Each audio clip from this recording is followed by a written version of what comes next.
امام مزی رحمہ اللہ نے تہذیب الکمال میں واقعہ ذکر کیا سفیان ابن عیینہ کا. ان کے شاگرد بیٹھے ہیں، کہتے ہیں ایک شخص آیا آ کر اس نے سوال کیا کہ میرے گھر کا ایک مسئلہ ہے، اتنی حقیر ترین چیز میری بیوی کے نزدیک نہیں ہوگی جتنا میں ہوں، یعنی گھر میں میری کوئی عزت نام کی چیز نہیں ہے، کیا حل ہے اس کا؟ کہتے ہیں سفیان بن عیینہ تھوڑی دیر میں سر جھکایا، پھر سر اٹھا کر کہا کہ مجھے ایک بات بتاؤ، کیا تم نے اس عورت سے اس لیے شادی کی تھی کہ تمہاری عزت میں اضافہ ہو جائے؟ مطلب بڑے خاندان کی تھی، اس خاندان سے میرا نام جڑ جائے گا تو واہ واہ ہو جائے گی؟ اس نے کہا بات یہی ہے، میرا مقصد شادی یہ تھا. میں کہا پھر ایک ضابطہ یاد رکھو، من ذهب الى العز ابتلي بالذل ومن ذهب الى المال ابتلي بالفقر ومن ذهب الى الدين يجمع الله له المال والعز مع الدين. یہ ضابطہ ہے کہ جو شخص رشتے میں لڑکی کے انتخاب میں اگر دیکھتا ہے مال کو تو فقر و فاقے میں مبتلا ہوتا ہے، اگر وہ دیکھتا ہے خاندان اونچا نام اور اس سے میری عزت میں اضافہ ہوگا وہ ذلیل و رسوا ہوتا ہے، اور اگر وہ دیکھتا ہے دین کو تو اللہ تعالیٰ دین مال عزت سب چیز اس کو جمع کر دیتا ہے. اب یہ ضابطہ انہوں نے کہاں سے بیان کیا؟ کہتے ہیں ہم 4 بھائی ہیں، محمد سب سے بڑا بھائی ہے، عمران سب سے چھوٹا ہے، میں درمیانہ ہوں، اور ایک بھائی ہمارا ابراہیم بھی ہے.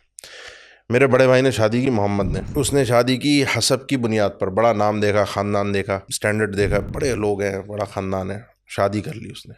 کہا میں نے اس کو اس کے گھر میں اس کی بیوی کے ہاتھوں ذلیل ہوتا وہ دیکھا ہے. میرے چھوٹے بھائی عمران نے شادی کی مال دیکھ کر، سمجھ میں آ جاتا ہے انسان کو، بھائی ہے، سمجھ گھر میں بات چیت ہوتی، اس نے مال دیکھ کر شادی کی، اور میں نے دیکھا کہ وہ جو اس کا بھی مال تھا نا اس کے سسرال والے وہ بھی اس سے چھین لیا، غریب کلاش ہو گیا. کہتے میری شادی کی باری ہے، میں پریشان تھا. اللہ کا کرنا ایسا ہوا، معمر ابن راشد بڑے معروف محدث ہیں، ان کا ہماری طرف آنا ہوا. میں نے اپنے مسئلہ ذکر کیا کہ میں شادی کرنا چاہ رہا ہوں، یہ ہمارے گھر کی صورتحال ہے، یہ معاملہ ہے. میں نے کہا بس میں تمہیں 2 حدیثیں سنا دیتا ہوں. پہلی حدیث میں سنائی کہ تنکح المرأۃ لاربع، ان وجوہات سے، ان چیزوں کو دیکھا جاتا ہے عورت سے شادی کرتے ہوئے، دین دیکھ کر شادی کرو. دوسری حدیث میں سنائی، اس پہ بعض علم اس کی سند پہ کلام بھی کرتے ہیں کہ اعظم النساء برکۃ ایسرہن مؤونہ، سب سے زیادہ برکت والی عورت وہ ہے جس کے نکاح کی تکالیف اور حق مہر اور اس کے اخراجات کم ہوں. میں نے 2 حدیثوں کو اپنے سامنے رکھا، رشتہ تلاش کیا. آج میری زندگی ہے، میرے پاس دین بھی ہے، مال بھی ہے، عزت بھی ہے، گھر میں سکون اطمینان بھی ہے. تو یہ جو ہمارے ہاں لڑکی کے اسٹینڈرڈز تلاش کیے جاتے ہیں، یہ جو چیزیں دیکھی جاتی ہیں، چونکہ پبلک ڈیمانڈ ہے نا، ڈیمانڈ ہے، تو اب لڑکی پڑھ بھی رہی ہے، یہ ایک بڑا مسئلہ ہے جی. وہ ابھی تو آپ نے جو ذکر کیا تھا نا، تو جاب سے پہلے پڑھائی ہے، پڑھائی کے چکر میں عمر نکل جاتی ہے، اس میں رشتے آتے رہتے ہیں، نہیں کرتے. پھر مسئلہ کیا بنتا ہے، پھر رشتے جب آتے ہیں ان کا ارادہ ہوتا ہے تو وہ اگر اس اسٹینڈرڈ سے کم رشتے آ رہے ہیں جو پہلے آئے تھے، وہ کہتے ہیں نہیں اس سے اچھے تو ہم نے ٹھکرا دیا، اب اچھے کے اللہ جانتا ہے، اللہ گواہ ہے، کئی بڑے خاندان میں جانتا ہوں جنہوں نے اس بنیاد پہ رشتے رد کیے تھے پہلے، اب وہ منتوں پہ ہے کہ کہیں سے کوئی رشتہ مل جائے، کوئی چیز. بچیاں گھر پہ بیٹھی ہیں، عمریں نکل رہی ہیں، سٹارٹنگ میں آنے والے رشتوں میں نخرے دکھائے، تو اس کی وجوہات ہیں. اب اس میں اگر لڑکی کی پڑھائی ہے، تعلیم ہے، مجھے آپ ایک بات بتائیں، ٹھیک ہے تعلیم ہو، ہم تعلیم کے خلاف نہیں، تعلیم ہونی بھی چاہیے، شعور ہونا چاہیے، لیکن اس کی بنیاد پہ انسان اپنی زندگی کو روک نہ دے.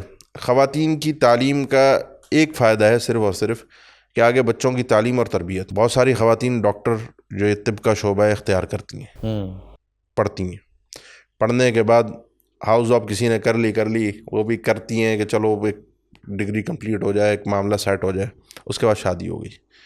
اکثریت شادی کے بعد کیا کرتی ہیں، اپنی یہ کام کو، پیشے کو جاری نہیں رکھتی. اگر آپ کی نیت صرف ڈگری حاصل کرنا ہے، میں یہاں پر بڑی معذرت کے ساتھ یہ بات کہوں گا، کسی کو بری لگے بھلی لگے، اگر آپ نے ڈگری کے لیے تعلیم حاصل کی ہے، خاتون نے، اور ایک ایسے شعبے کو اختیار کیا ہے جس کی ضرورت تھی عوام کو، امت کو، لوگوں کو، معاشرے کو، کیونکہ سیٹ ہوتی ہے، یہ آپ کو پتہ ہے نا، یہ جو ہمارا میڈیکل ڈپارٹمنٹ ہے اس میں تعلیم کی سیٹ ہوتی ہے. آپ نے اس سیٹ کو برباد کیا ہے، وہ ضرورت دیکھ کر وہ سیٹ نکالتے ہیں. ٹھیک ہے آپ نے اپنے پیسے سے پڑھا، آپ نے گورنمنٹ کے خرچے پہ نہیں پڑھا، آپ نے گورنمنٹ کالج میں نہیں پڑھا، آپ نے اپنے پیسے سے پڑھا، تو اپنا پیسہ بھی ضائع کیا ہے نا. نمبر ایک. نمبر دو, جو ضرورت امت کے لیے تھی, کیا اس کا اللہ کی بارگاہ میں ہم جواب دینے کے لیے تیار ہیں کہ یہ اس کو تعلیم کو حاصل کر کے جو لوگوں کو فائدہ اور منفعت میں نے منتقل کرنی تھی وہ میں نے کی. جو خاتون اگر صرف اس لیے شوق کے لیے پڑھتی ہیں اور ان کو آگے کوئی اس فیلڈ کو اپنانا نہیں ہے, برائے مہربانی سب سے پہلے تو ان کے لیے کہ رک جائیں, اس سیٹ کو ضائع نہ کریں, اس پیسے کو برباد نہ کریں. کوئی اور شغلیہ پڑھنا ہے نا تو پھر اور بہت ساری جگہیں جو امت کو ضرورت نہیں ہے, وہاں 20 لوگ پہلے ہی بیٹھے ہیں, وہ جا کے چلو اپنا شوق پورا کر لیں.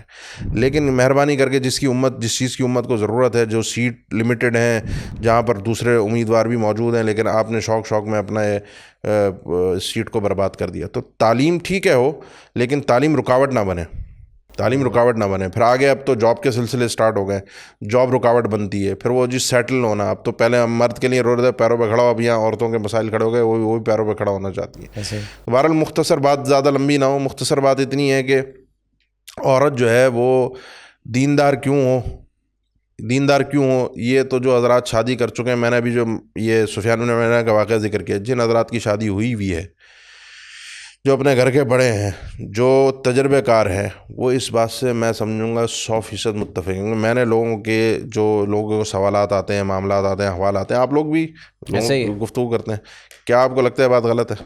100% بالکل. تو اپنے بچوں کے لیے جب آپ رشتے کا انتخاب کر رہے ہیں, بچوں کو نہیں تمیز ہوتی, لڑکے کو لڑکی کو ان کو اختیار کی اتنی تمیز نہیں ہوتی, پتہ نہیں ہوتا, فرق نہیں پتہ ہوتا. وہ تو ایک سٹارٹنگ میں محبت کا جنون ایک دماغ پہ سوار ہوتا ہے, اور ایک فطری ضرورت ہے اس کا ایک جنون سر پہ سوار ہوتا ہے, تو بس وہ اندھے ہوتے ہیں. یہ چیزیں ماں باپ کے دیکھنے, اسی لیے لڑکی کے لیے ولی کو شرط رکھا گیا, صحیح نا, یہ انہی وجوہات کی بنا پر کہ یہ اچھا رشتہ اس کے لیے دیکھا جائے. تو یہ جو چیزیں ہیں اس میں دین کی سی نہیں ہے, تاکہ باعزت, با کردار, بدتمیز نہ ہو, بد اخلاق نہ ہو, زبان چلانے والی نہ ہو, ہے نا. اکثر جو یہ بات لمبی ہو جائے, بس ایک جملے پہ ختم کر رہا ہوں, اکثر جو رشتے ٹوٹتے ہیں نا, اکثر جو یعنی وہ لطیفے بھی بنے ہوتے ہیں اس کے اوپر. عورت صرف اگر یہ اپنی زبان بند کر لے نا, اور یہ صرف وہی عورت کرتی ہے جس کو اللہ کا ڈر, خوف اور اس کی تربیت میں دین ہو. بہت کم عورتیں دنیا دار ہوں جن کو دین کی تمیز نہ ہو اور وہ اپنی زبان روکنے والی ہو. میرے مشاہدے میں, سماع میں یہ چیز نہیں ہے.